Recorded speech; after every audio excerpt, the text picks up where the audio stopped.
Ya, Assalamualaikum warahmatullahi wabarakatuh. Saya Rehandi dari Fakultas Teknik Informatika semester 3. Saya di sini akan menjelaskan program apa yang saya buat tugas APSI. Di sini saya punya aplikasinya itu stok obat ya. Jadi aplikasi obat ini ada 3 hak ya. Pertama, support admin buat mengelola semuanya. Kedua, ada hak gudang sama manajer. Di sini saya akan menjelaskan setiap hak-hak akses yang di aplikasi tersebut.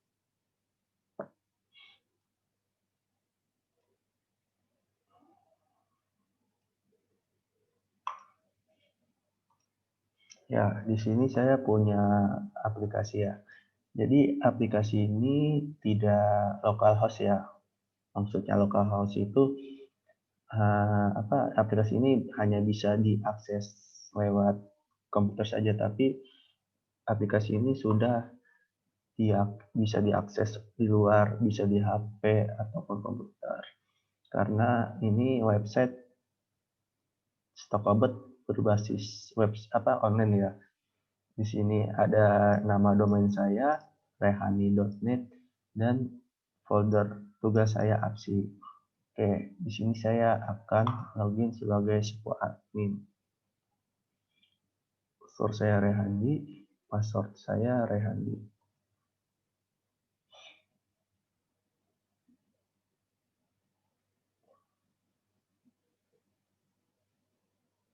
Kok lama? Sabar ya. Ya, di sini udah masuk ya sebagai super admin. Nah, di support admin ini kita bisa mengakses laporan obat masuk, laporan stok obat, input data obat masuk, dan data obat. Nah, di sini adalah tabel dari data obat. Di sini data obat masuk. Di sini laporan. Laporan ini ada subnya. Sub kategori ada stok obat dan obat masuk. Di sini supportnya bisa menambahkan user. Misalkan kita akan menambahkan user 1. Misalnya Rehandi. Y-nya 2, Rehandi. Di sini kita bisa create user sebagai hak akses apa. Misalnya saya pengen mau manajer atau gudang. Di sini saya akan menambahkan user untuk hak akses manajer, kita simpan. Nah, yang setelah kita buat tadi buat manajer udah tersedia di sini ya. Nah, apabila karyawan tersebut mengundurkan diri buat laporan stok obat ini, kita bisa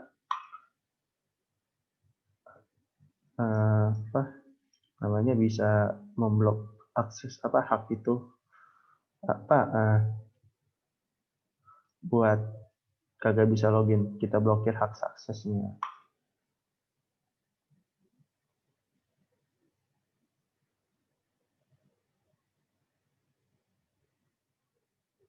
Nah, di sini statusnya terblokir. Rehandi, hak akses manager barusan saya blokir. Statusnya blokir, di sini akan centang. Jika saya ingin mengaktifkan, tinggal klik aktifkan. Di sini saya bisa mengubah password saya. Terus di sini kita bisa mengedit profil user.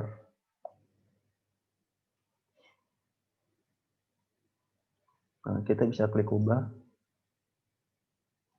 Bisa mengubah nama user, email, nomor telepon, sama foto. Kita simpan. Nah, sudah berhasil. Jadi setiap hak akses kayak tadi gudang sama manajer akan dibatasi untuk mengklik dashboard tersebut. Oke, kita coba login sebagai manajer.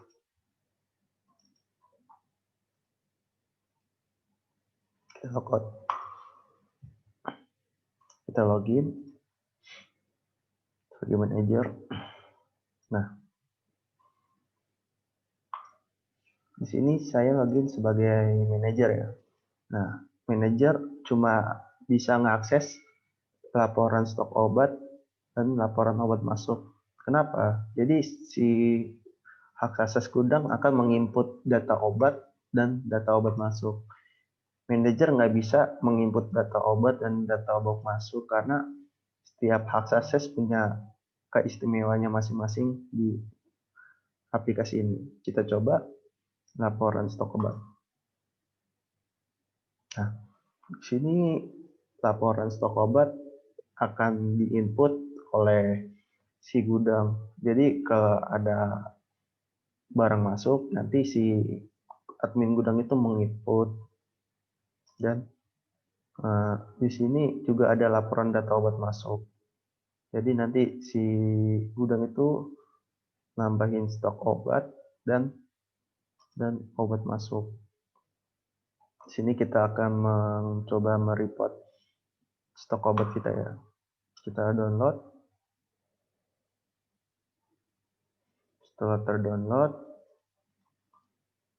di sini saya akan ini example laporan stok obat. Nah, di sini laporan stok obat yang tersedia. Jadi laporan stok obat ini akan mengkompres file yang di stok obat menjadi di sini menjadi PDF. Jadi si manajernya itu tinggal ngeprint aja. Jadi ketahuan stok obat mana yang udah habis. Nah, di sini kita akan mencoba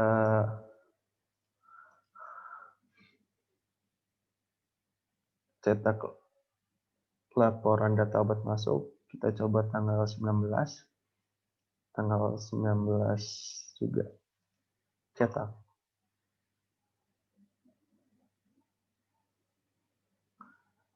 Ini akan terdownload.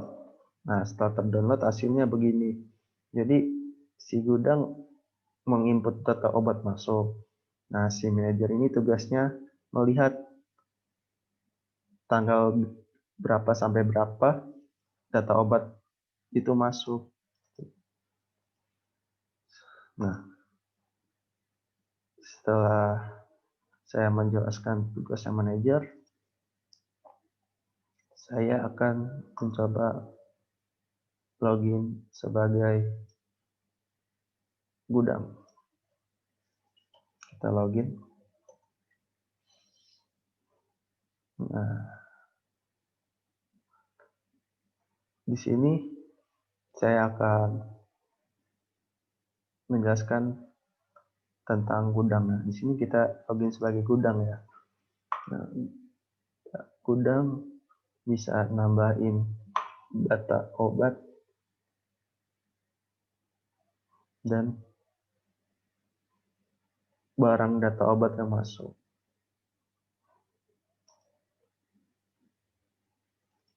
Di sini juga websitenya juga